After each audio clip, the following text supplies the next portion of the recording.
Shalom semuanya. Doa yang luar biasa melambaikan tangannya. Tuhan Yesus yang telah mati di kayu salib telah bangkit di hari yang ketiga. Dan di dalam kebangkitannya kita ikut bangkit. Amin. Yang percaya bersama-sama katakan haleluya. Haleluya.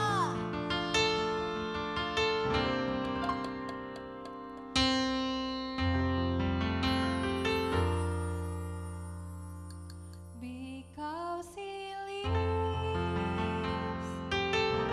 I can face tomorrow. Because he lives, all fear is gone. Because I know he holds the future, and life is worth the living just because he lives. Kita sama-sama tepuk tangan. Sebab dia hidup, ada hari esok. sama-sama nyanyikan. Sebab dia hidup, Terima kasih Tuhan. ku Tak gentar, anakku tahu. Anakku tahu dia pegang hari esok. Hidup jadi berarti sebab dia hidup. Sebab dia Hidup, ada hari esok. sebab dia Hidup, kami tak gentar Tuhan. tak gentar, karena ku tahu dia pegang hari esok. Hidup jadi berarti sebab dia hidup. Kita nyanyikan dari awal. Yesus namanya menyembuhkan, Menyembuhkan, menyucikan, Dia telah bangkit. bangkit. Tebus dosaku, Kubur kosong membuktikan dia sama-sama ingat hidup. sebab Dia hidup. Sebab dia hidup, ada hari esok. Kami percaya Tuhan. Sebab dia hidup, Ku tak gentar, kami tahu. karena Ku tahu Dia pegang hari esok. Hidup jadi berarti sebab dia hidup. sebab Dia hidup. Dia Hidup, ada hari esok. Terima kasih Tuhan buat kebangkitan-Mu. Ku tak gentar, gentar, karena ku tahu Dia pegang hari esok. hidup jadi berarti sebab dia hidup. hidup jadi Berarti sebab dia hidup. sama-sama ingat hidup jadi berarti. Hidup jadi berarti sebab dia hidup. Kita sama-sama serukan haleluya. Terima kasih buat kebangkitan-Mu Tuhan. Kami akan hidup bersama dengan-Mu. Amin, amin. Dia penebusku, Dia hiduplah.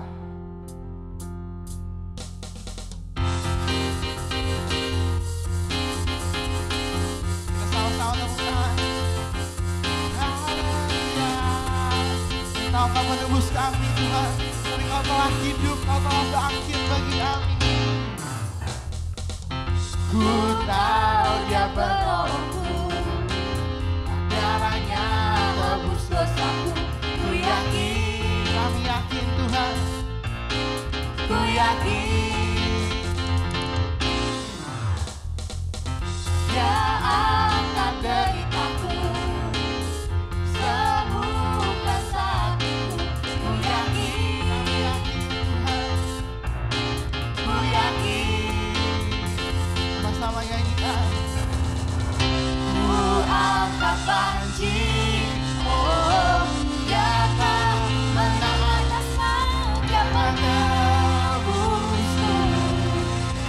Dia hiduplah, Dia menebusku. Dia hiduplah.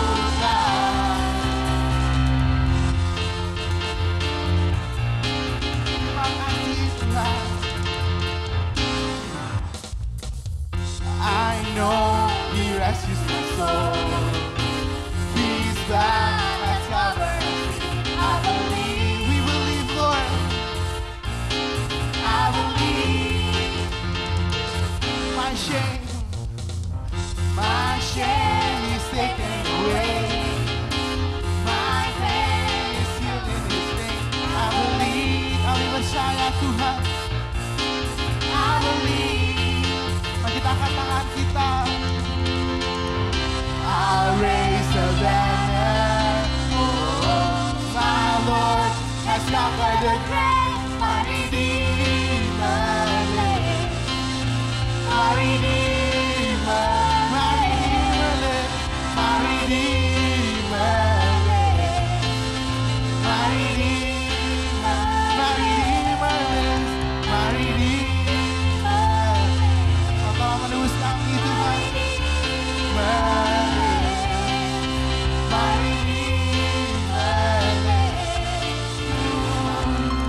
Dia menebus. Mari kita sama-sama tepuk tangan. Dia hiduplah, Dia menebusku. Dia hiduplah, Dia menebusku, menebusku. Dia hiduplah, Dia menebusku. Dia hiduplah.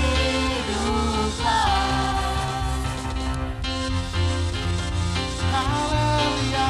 Terima kasih Tuhan telah menebus kami. Sama-sama sukan haleluya. Thank you Lord. Terima kasih Tuhan. Jesus. Haleluya. Kita siapkan hati kita. Mau lebih lagi menyembah Dia. Terima kasih Tuhan buat kebangkitan-Mu.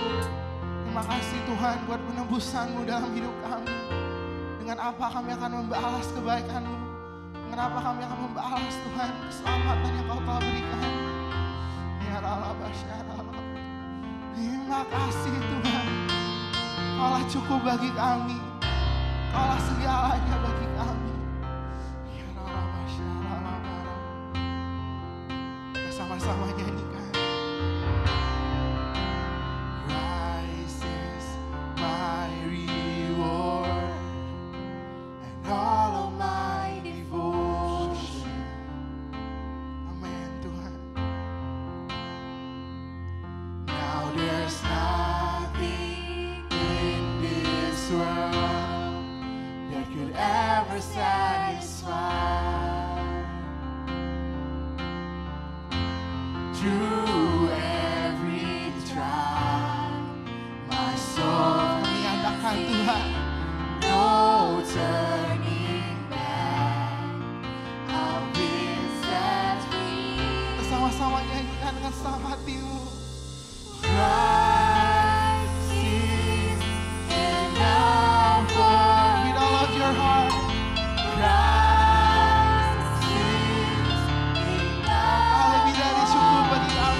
Sekedar lagu Tuhan, tapi ini komitmen kami, seruan kami Tuhan.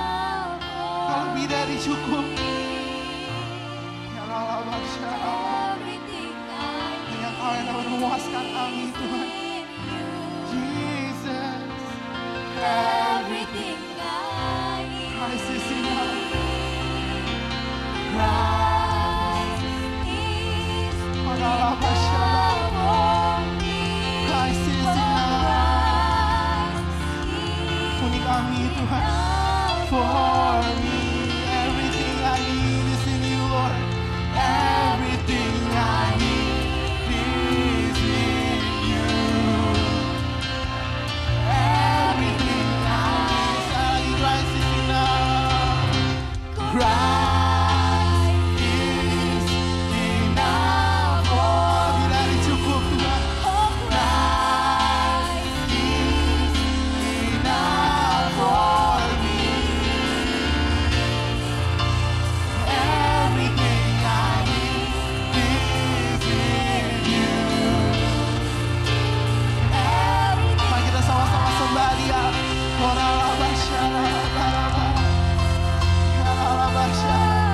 Ayo angkat suaramu. Lift up your voice, come on. Kita sembah Dia. Oh, kami kembali Tuhan. Kembali dalam hadirat-Mu. Kembali dalam kasih-Mu, amu-amu Tuhan.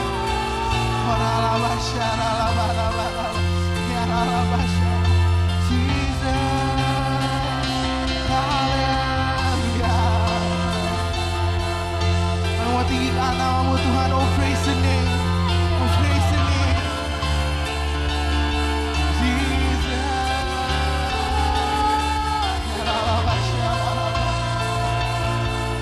Mari kita sama-sama nyanyikan Dan on the Turn.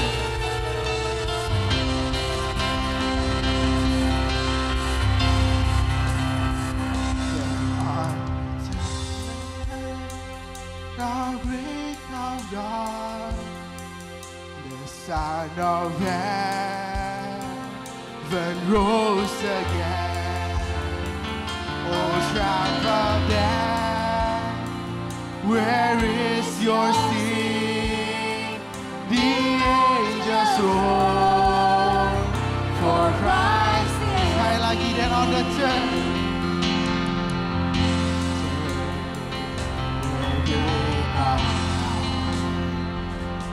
Son of heaven, Kau telah bangkit Tuhan. Kami merayakan kebangkitan-Mu. Triumph of death, where is Your sting? The angels roar for Christ. Kita sama-sama nyanyikan Oh, praise the name. Oh, praise the name of the Lord our God. Oh, praise His name forever. Kita tinggikan Dia. For endless days we will sing Your praise. Oh Lord, oh Lord. Lebih lagi dengan sang hati. Oh, praise The name of the Lord our God.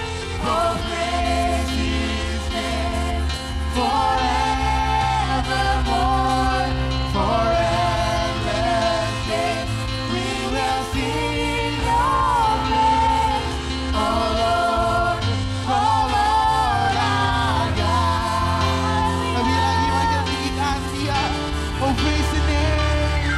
Oh, praise the name of the Lord our God. Mari kita tinggikan Dia dengan seluruh hatimu. Forevermore, for endless days, we will sing Your praise. Oh Lord, lebih lagi. Oh, praise the name of the Lord. We glorify this place, Lord. Oh, praise His name forevermore. For endless days, we will sing Your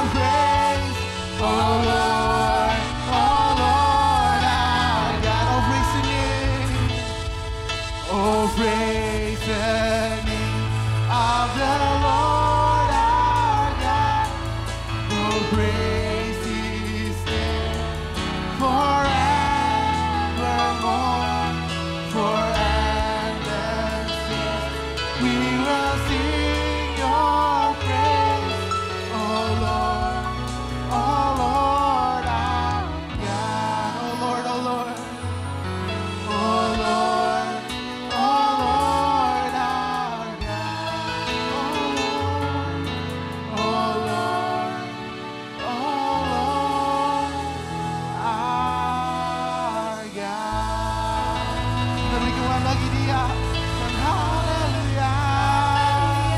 Kau yang ditinggikan, Kau yang diagungkan Tuhan. Terima kasih buat hadirat-Mu, terima kasih buat lawatan-Mu Tuhan. Yang Kau hadir tengah-tengah kami Tuhan, Kau yang menyegarkan kami, Kau yang memulihkan kami, menyembuhkan kami, membebaskan kami Tuhan. Terima kasih Tuhan, kami berikan segala pujian, hormat, kemuliaan kami menyembah nama Yesus Kristus Tuhan Allah yang hidup. Mari kita sama-sama katakan amin.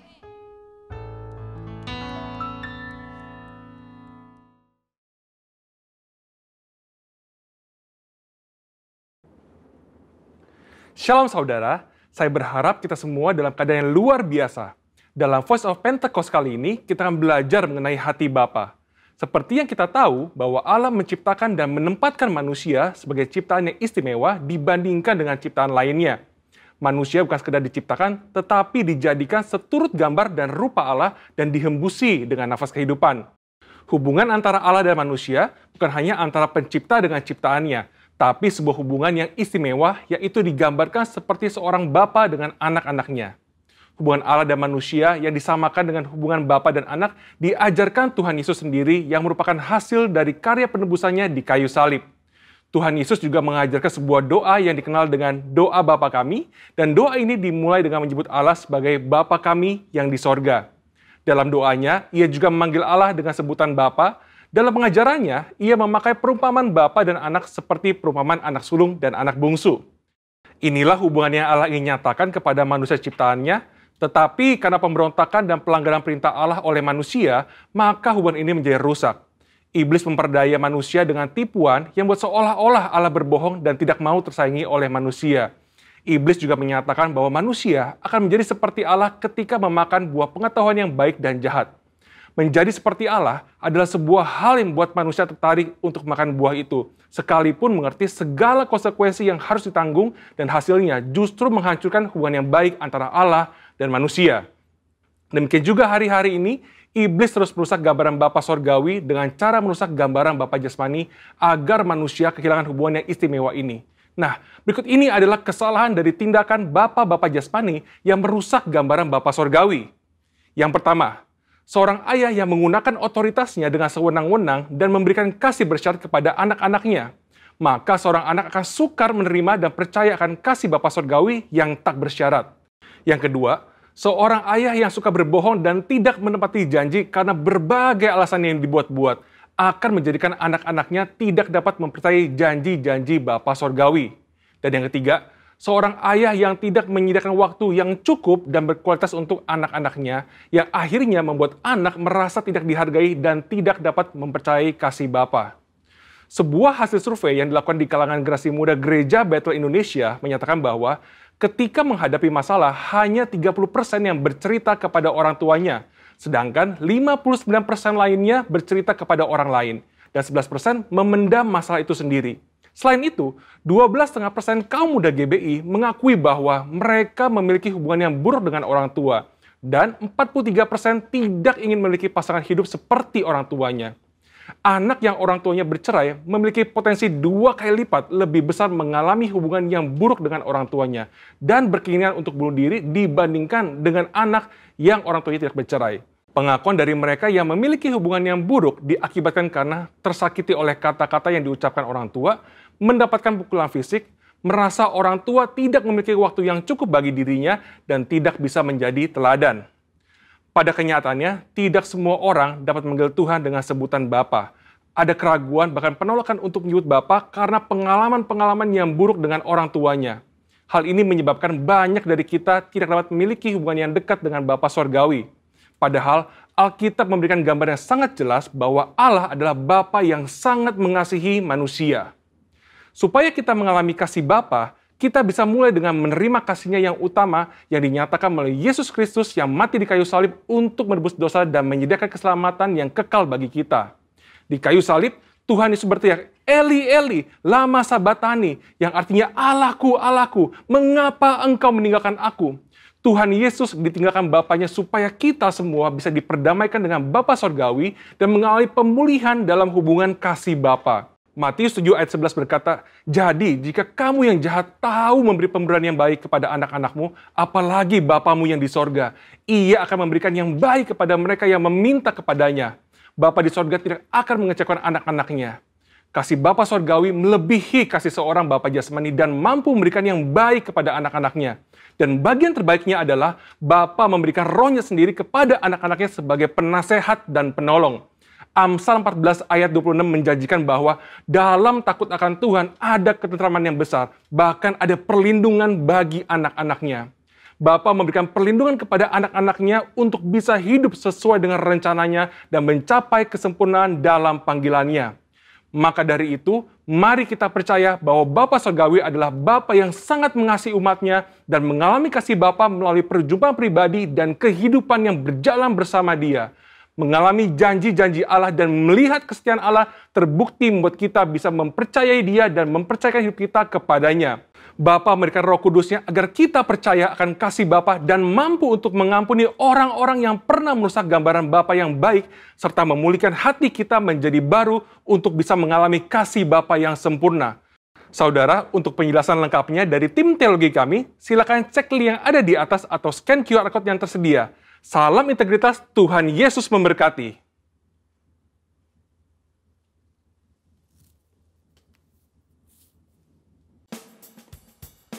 Apa yang dimaksudkan dengan Pentakosta ketiga? Api Pentakosta menyala, api Pentakosta menyala, api, api, api, api, api, api Pentakosta ketiga. Deklarasi Pentakosta ketiga. 1. Pentakosta ketiga adalah pencurahan Roh Kudus yang dahsyat di zaman ini, melebihi yang terjadi di Azusa Street. 2. Pentakosta ketiga akan mengakibatkan penuaian jiwa yang terbesar dan yang terakhir sebelum Tuhan Yesus datang kembali. 3. Pentakosta ketiga akan membangkitkan generasi Yeremia, yaitu anak-anak muda yang dipenuhi Roh Kudus, cinta mati-matian kepada Tuhan Yesus, tidak kompromi terhadap dosa, dan akan bergerak untuk memenangkan jiwa. 4. Pentakosta ketiga lahir di Indonesia dan akan bergerak ke bangsa-bangsa. Gerakan ini dari timur ke barat dan akan kembali ke Yerusalem. 5. Pentakosta ketiga akan memberikan kuasa untuk menyelesaikan amanat agung dan setelah itu Tuhan Yesus datang kembali. Salam miracle. Yesus adalah masternya miracle. Yesus dikandung, lahir, dan sepanjang pelayanannya penuh dengan miracle. Mujizatnya yang terbesar, miracle yang terbesar adalah Dia mati di kayu salib. Menjadi tebusan buat dosa kita. Dan Dia dikuburkan, dibangkitkan, naik ke surga. Dan puncaknya Dia akan datang kembali menjemput kita. Sementara menunggu kedatangannya, kita menjadi alat miracle-nya. Jangan berhenti untuk terus bertumbuh dalam miracle-nya. Tema kita dalam Miracle Service saat ini adalah 7 Lifestyle Murid Kristus di akhirnya akhir zaman. Yaitu murid Kristus yang berlipat ganda, murid yang berbuah.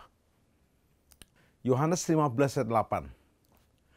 Dalam hal inilah Bapa-Ku dipermuliakan, yaitu jikalau kamu berbuah banyak, dan dengan demikian kamu adalah murid-murid-Ku. Jadi Yesus memberikan sebuah standar yang sangat-sangat SOP banget. Dalam hal inilah Bapakku dipermuliakan, yaitu jikalau kamu berbuah banyak, dan dengan demikian kamu adalah murid-muridku. Murid-muridnya harus berbuah banyak seperti Yohanes 15 ayat 8. Tak ada yang lebih menyenangkan bagi seseorang pemilik kebun anggur atau kebun yang lain, lebih daripada melihat bahwa kebun anggurnya, kebun buahnya menghasilkan buah yang lebat dan berlimpah. Orang yang melihat kebun anggur itu pasti akan memuji si pemilik kebun anggur itu dahsyat. Karena kebun anggurnya berbuah, bukan karena berdaun lebat, berakar banyak, bukan. Jika kita berbuah lebat, Bapa di surga dimuliakan. Begitulah kita sebagai murid-murid Kristus yang adalah milik dari Bapa di surga juga harus berbuah lebat. Yesus pokok dan kitalah carangnya, tinggallah di dalamnya. Yesus pokok dan kitalah carangnya, tinggallah di dalamnya. Yesus pokok dan kitalah carangnya, tinggallah di dalamnya.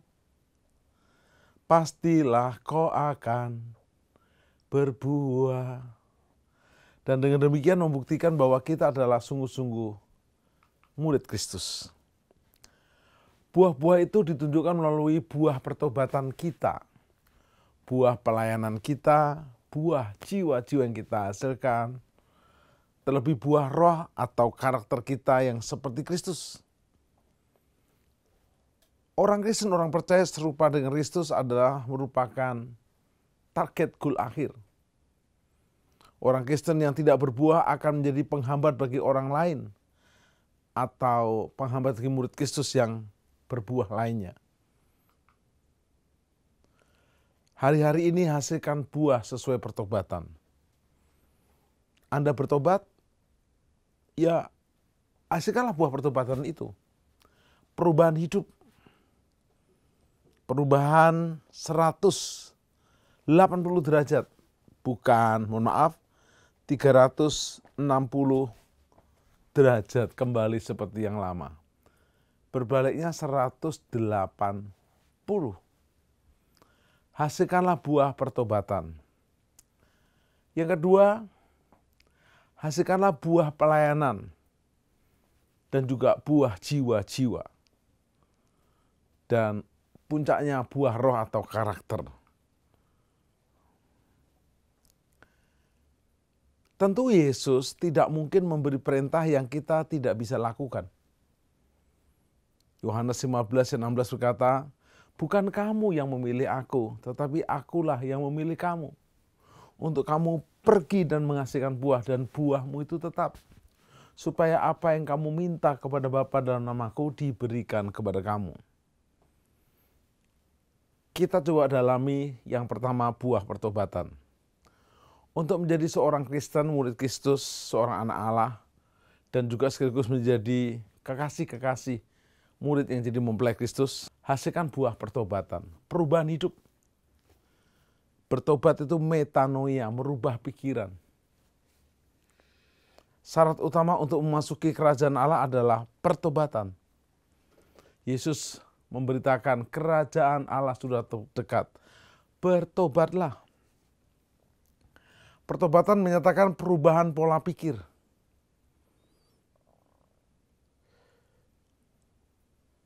Jadi Adam dan Hawa buat dosa di Taman Eden bukan anak makan buahnya, tapi pola pikir untuk mereka pengen jadi seperti Tuhan itu salah. Ada pandangan baru tentang dosa, bentuknya, keburukannya, dan konsekuensinya.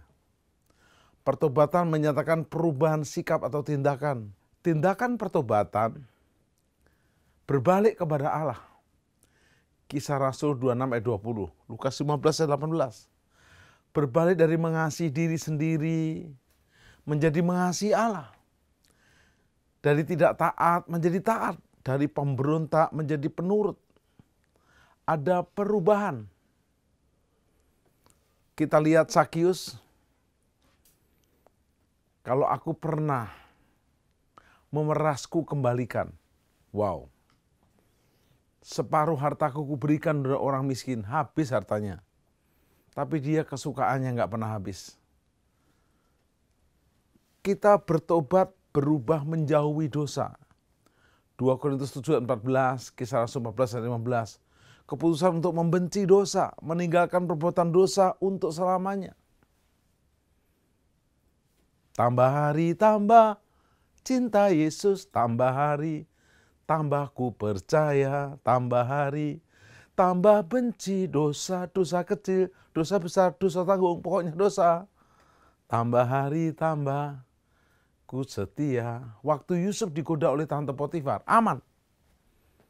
Tante Potifar bosnya.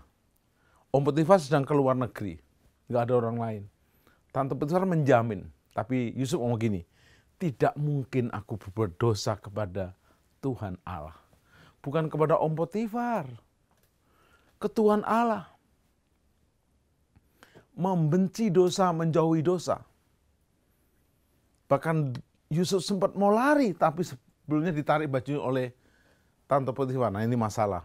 Lain kali harus sigap Yusuf supaya nggak difitnah. Roma 12 ayat 2. Bapa, ku persembahkan tubuhku. Wow.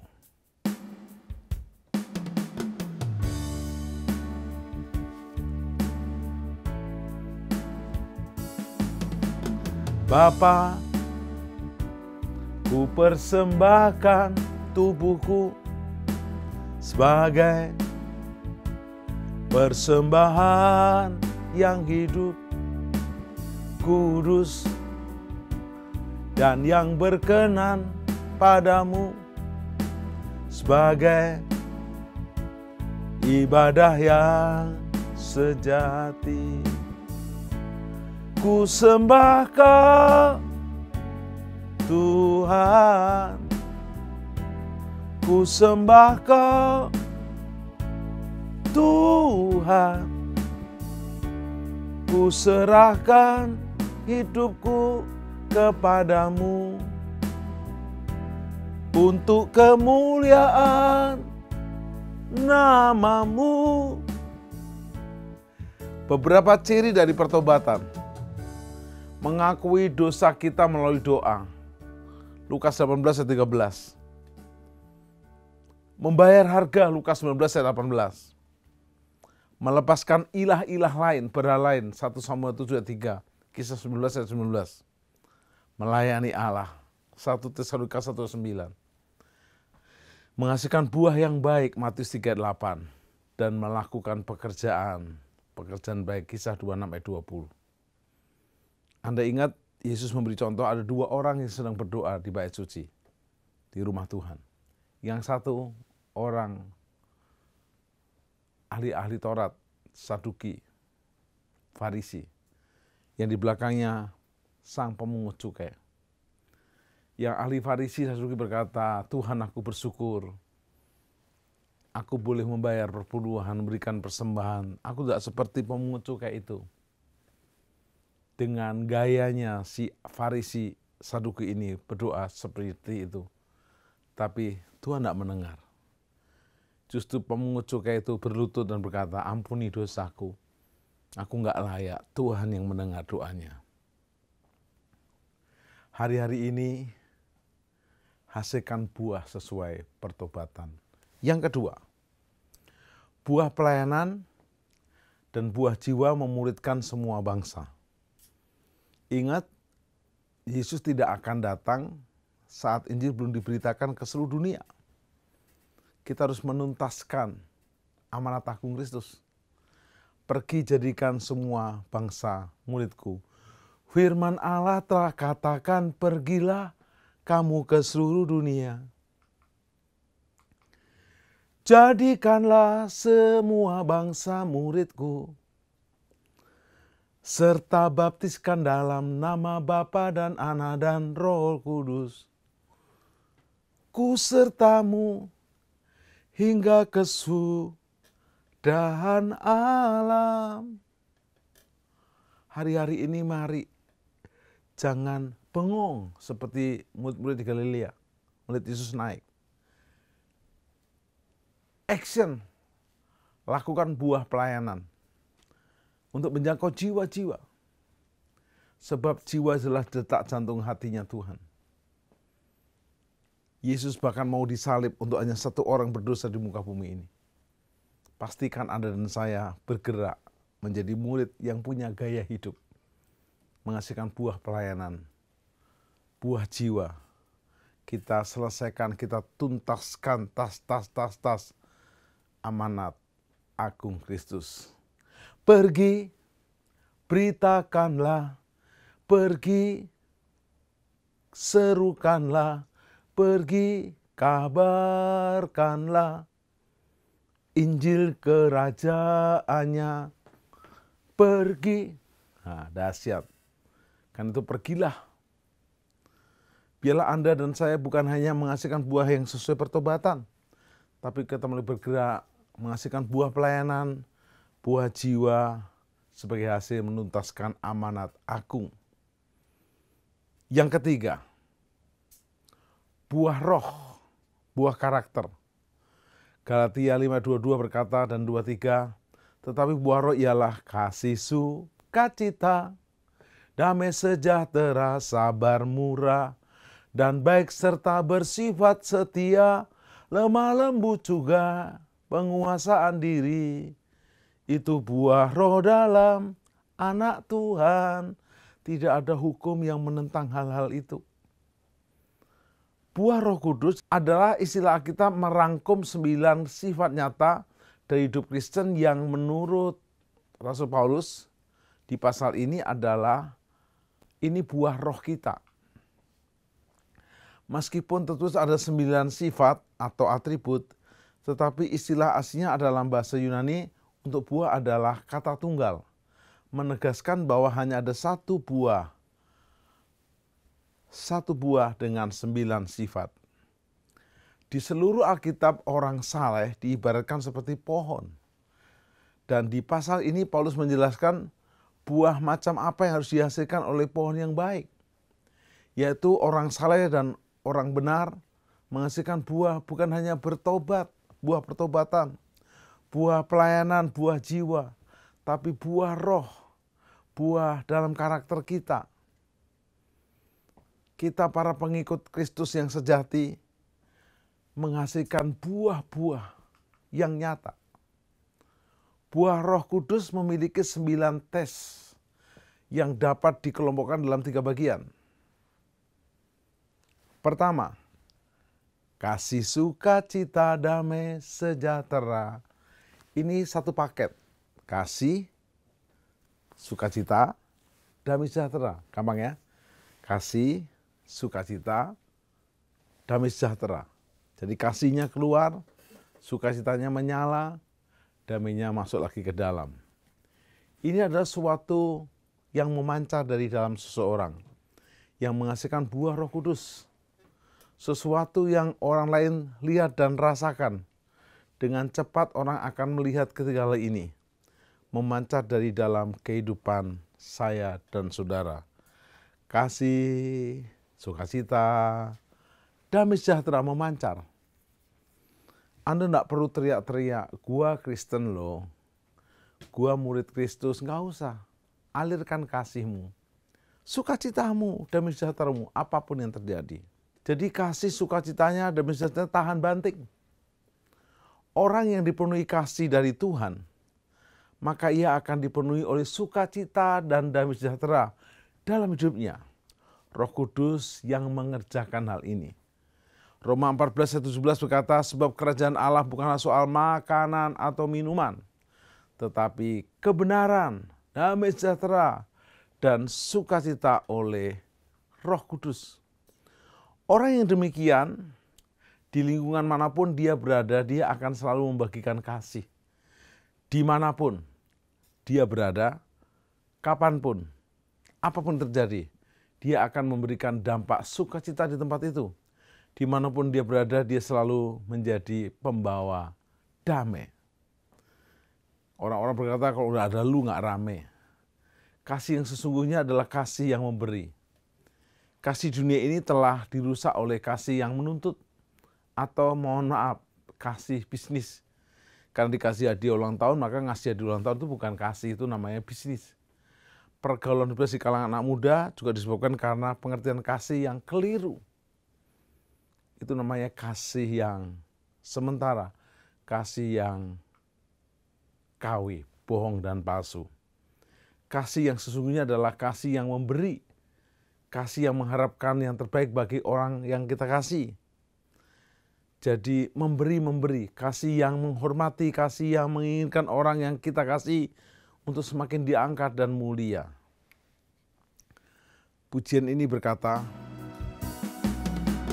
kasih pasti lemah lembut, kasih pasti memaafkan, kasih pasti murah hati, kasih-Mu Tuhan. Ajarilah kami ini saling mengasihi, ajarilah kami ini saling mengampuni, ajarilah kami ini kasih-Mu ya Tuhan, kasih-Mu kudus tiada batasnya, kasih-Mu kudus tiada batasnya, kasih-Mu kudus tiada batasnya. Yang kedua, kelompok kedua daripada buah roh yaitu kesabaran, kemurahan, dan kebaikan. Kesabaran, kemurahan, kebaikan. Ini adalah kelompok buah Roh Kudus yang melibatkan orang lain. Dirasakan oleh orang lain, berkaitan dengan hubungan kita dengan orang lain. Berapa banyak dari kita yang tidak sabar dengan orang lain? Pendeta juga banyak yang tidak sabar dengan jemaatnya. Sampai doanya gini, Bapa, kalau memang tidak bisa dibina, biarlah dibinasakan saja. Nggak boleh. Siapapun tidak boleh membinasakan Allah aja, tidak. Ada seorang istri yang berdoa, Tuhan, kalau memang suamiku tidak cocok berada di sisiku, biarlah berada di sisi-Mu Tuhan. Wah, ngawur itu. Itu namanya doa memberangkatkan suami itu, saudara. Nggak ada, nggak boleh ya, nggak boleh. Berapa banyak dari kita yang tidak sabar dengan orang lain, ataupun dengan keadaan yang kita alami sehari-hari. Misalnya kita menghadapi pandemi. Waduh, pandeminya kapan selesai, kok berseri-seri. Dari PSBB longgar, PSBB super ketat, setengah longgar, setengah ketat, semi lockdown, lockdown semi. Tenang aja. Bahkan di tengah era pandemi saya bikin akademi. Akademi akhir zaman. Akademi kesembuhan. Jangan menyerah. Hidup itu proses, jangan banyak protes. Nanti bisa stres. Nikmati, alami, hasilkan buah kesabaran. Padahal kadangkala konsep pemikiran kita tidak sama dengan kondisi tersebut. Oke aja, keadaan pun demikian mungkin serba sulit, serba susah. Banyak dari kita yang tidak sabar terhadap keadaan dan kondisi hari-hari ini. Pandemi, krisis, silih berganti. Ingat, dari krisis apapun ada Kristus di atas segala krisis. Kesabaran dalam bahasa Inggrisnya adalah patient, sabar. Dalam KJV, King James Version digunakan kata long suffering, sabar menanggung sesuatu.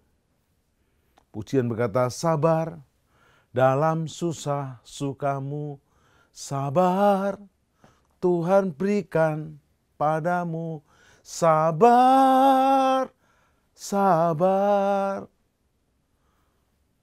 Sampai ada orang Jawa dikasih namanya sabar. Sampai ada juga orang Medan dikasih nama sabar. Saya masih ingat. Ada namanya sabarmen. Hal itu sebenarnya menguji kita, memproses kita lewat lingkungan untuk semakin memunculkan buah kesabaran. Kita memang harus belajar sabar. Orang yang dipenuhi oleh kasih lebih mudah untuk sabar. Yesus masternya sabar. Bahkan film The Passion of Christ, wow, memberikan contoh yang powerful, memberkati bahkan orang sekuler, orang dunia, lain iman, tetap dahsyat. Ketiga, kesetiaan, kelemah lembutan, dan penguasaan diri. Kelompok yang ketiga ini sebenarnya berkaitan dengan tanggung jawab kita di hadapan Tuhan. Berbicara tentang apa yang dipercayakan Tuhan kepada kita. Apakah kita setia? Apakah kita tetap memiliki kualitas yang lemah lembut dan punya penguasaan diri? Berbicara tentang hubungan kita dengan Tuhan, Tuhan mencari orang yang setia. Perumpamaan Yesus beberapa kali hanya untuk menunjukkan hamba-hamba yang setia. Kelemah lembutan, gentleness adalah suatu sikap hati yang di hadapan Tuhan nyata. Musa dikatakan sebagai orang yang paling lemah lembut hatinya. Padahal dia sebelum melayani arogan. Dia memang tujuannya benar, tapi dia membunuh orang Mesir untuk membela orang Israel. Dan dia menjadi pelarian 40 tahun, tapi hatinya dilembutkan Tuhan.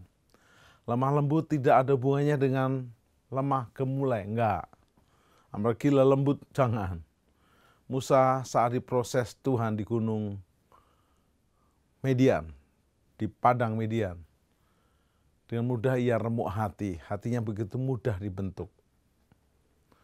Orang yang lembut hatinya adalah orang yang suka menyembah Tuhan. Berkatalah Tuhan kepada Musa. Berkatalah Musa kepada Tuhan. Sangat akrab. Bahkan Musa bertemu muka dengan muka. Dia mudah sekali merasakan kasih Tuhan. Saat diproses pun ia mengucap syukur. Orang yang lemah lembut hanya bergantung kepada Tuhan. Dan selalu mau melakukan kehendak Tuhan meskipun tidak mudah. Karena harus melalui proses yang menyakitkan. Penguasaan diri, self-control. Ini akan menjamin hubungan kita benar di hadapan Tuhan. Jika kita sanggup menguasai diri. Kita ada di dunia yang penuh dengan godaan. Kuasailah dirimu dan jadilah tenang supaya kamu dapat berdoa. Kekasih-kekasih Tuhan. Musa juga punya beberapa pengalaman tentang penguasaan diri. Suatu saat orang Israel haus, Musa disuruh mukul gunung batu, keluar air. Di kesempatan lain, Tuhan suruh Musa untuk berkata kepada gunung batu. Gak memukul, tapi dengan actionnya Musa pukul dan Tuhan tidak berkenan. Hati-hati. Selalu dengar, untung Tuhan ampuni Musa. Ada yang menarik hari ini. Dengar dan taat, dengar dan taat. Biarlah pujian ini membawa kita untuk terus menghasilkan buah-buah. Sehingga kita didapati murid Kristus yang punya gaya hidup. Berlipat ganda dan berbuah-buah.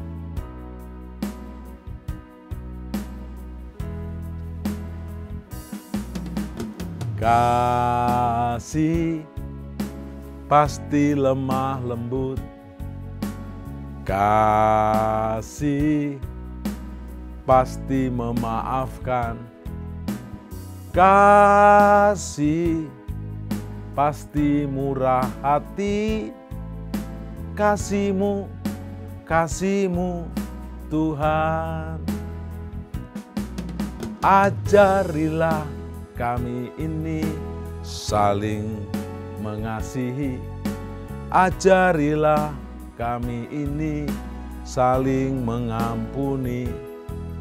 Ajarilah kami ini kasih-Mu ya Tuhan. Kasih-Mu kudus tiada batasnya. Kasih-Mu kudus tiada batasnya. kasih-Mu kudus tiada batasnya.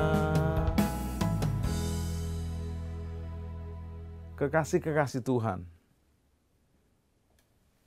pelajaran tentang Seven Lifestyle, murid Kristus yang berlipat ganda, di sesi ini akan berhenti.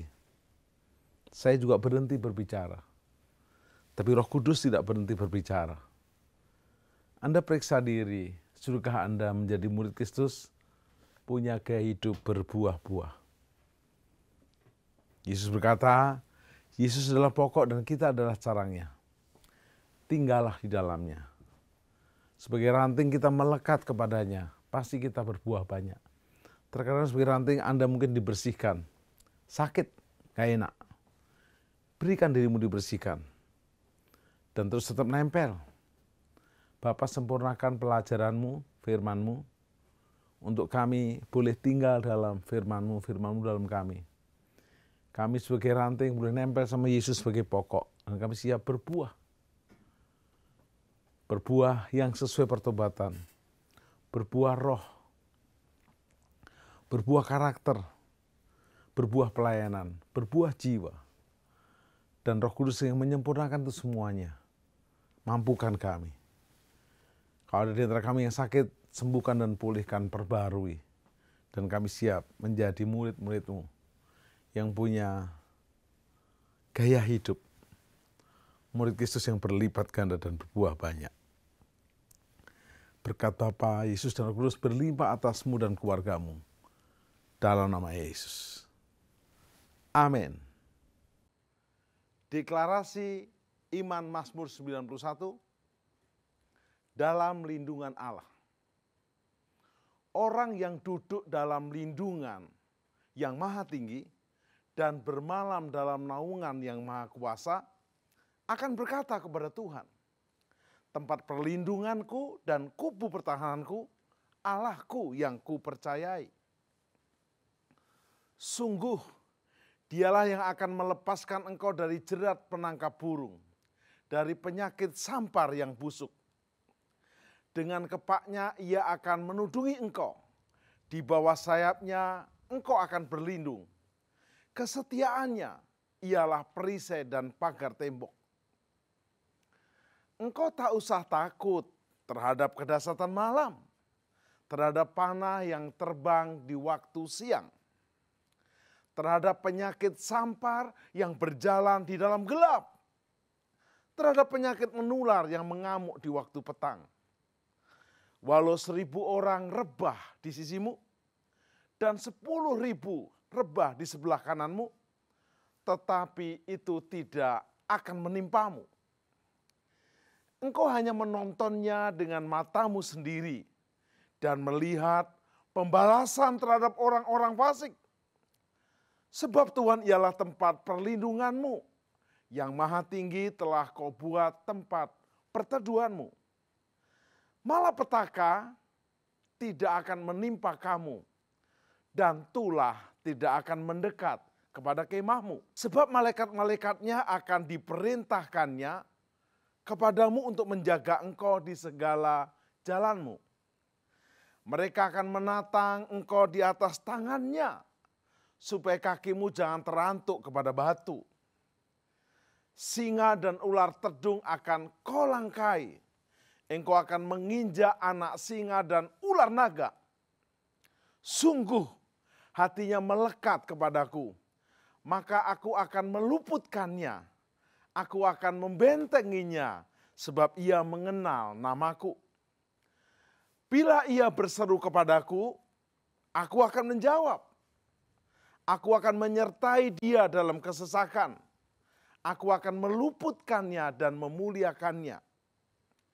Dengan panjang umur akan kukenyangkan dia dan akan kuperlihatkan kepadanya keselamatan daripadaku.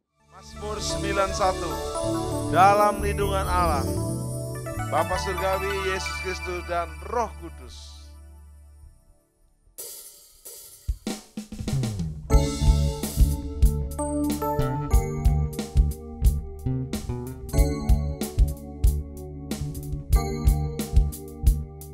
Orang yang duduk dalam lindungan yang maha tinggi dan bermalam dalam naungan yang maha kuasa, akan berkata kepada Tuhan tempat perlindunganku dan kubu pertahananku, Allahku yang ku percayai. Sungguh Dialah yang akan melepaskan engkau dari jerat penangkap burung, dari penyakit sampar yang busuk. Dengan gempanya Ia akan menudungi engkau, di bawah sayapnya engkau akan berlindung. Kesetiaannya ialah perisai dan pagar tembok. Engkau tak usah takut terhadap kedahsyatan malam, terhadap panah yang terbang di waktu siang, terhadap penyakit sampar yang berjalan di dalam gelap, terhadap penyakit menular yang mengamuk di waktu petang.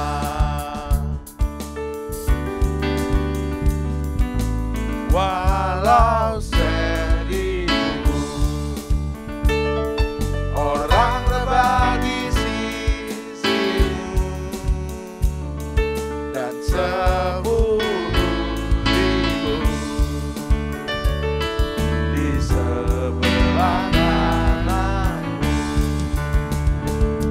tetapi itu tidak akan menimpamu. Engkau hanya menontonnya dengan matamu sendiri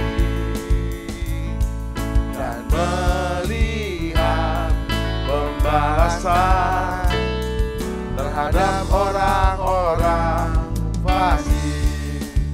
Sebab Tuhan ialah tempat perlindunganmu, yang maha tinggi telah kau buat tempat perteduhanmu. Malapetaka tidak akan menimpa kamu, dan tulah tidak akan mendekat kepada kemahmu. Sebab malaikat-malaikatnya akan diperintahkannya kepadamu untuk menjaga engkau di segala jalanmu. Mereka akan menatang engkau di atas tangannya, supaya kakimu jangan terantuk kepada batu.